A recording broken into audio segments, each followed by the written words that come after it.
السلام عليكم ورحمة الله وبركاته.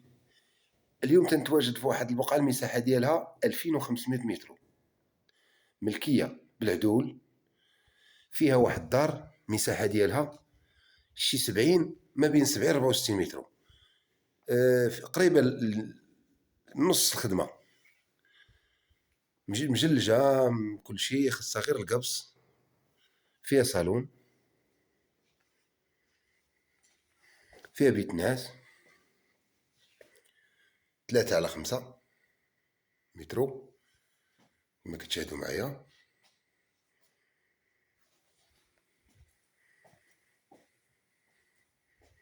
فيها الكوزينة،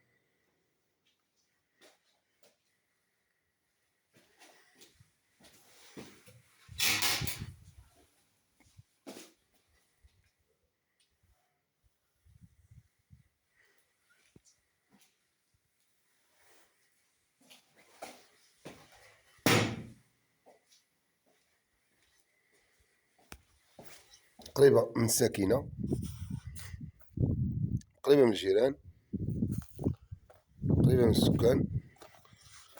تنذكركم بعيدة من الدار البيضاء تقريبا 47 كيلومتر، محمدية 30 كيلومتر. فيها شي حاجة أشجار الزيتون تقريبا واحد 10 الزيتونات ولا 15، ها هما.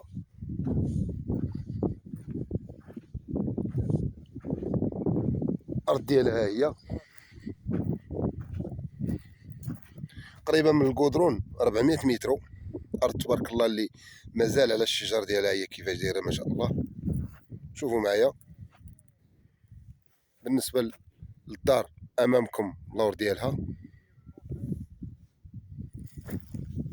طبيعة ما شاء الله خلابة. شوفوا معايا.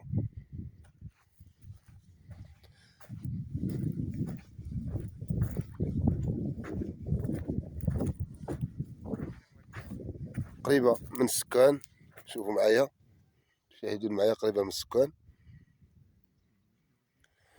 الضو خاصها شي بوطو باش بعيد عليها الضو تقريبا. وضعية الأوراق ملكية بالعدول، محدودة بإشهاد بالمسائل ديالها. بالنسبة للثمن 8، بالنسبة للثمن 30 مليون قابلة للنقاش. وبعيدة على القدرون 400 متر، وبعيد منها الضو خاصة تقريبا واحد البوطو باش بعيد منها الضو، ولا جوج بوطو واحد تقريبا. الماء قريب ليها، الملح لوديز قريب ليها. البير مازال ما فيهاش، واللي بغى يدير البير يديرو. الدار هي هادي، واللي شافها وعجباتو وبغاها يتواصل معنا على رقم الهاتف. ومرحبا.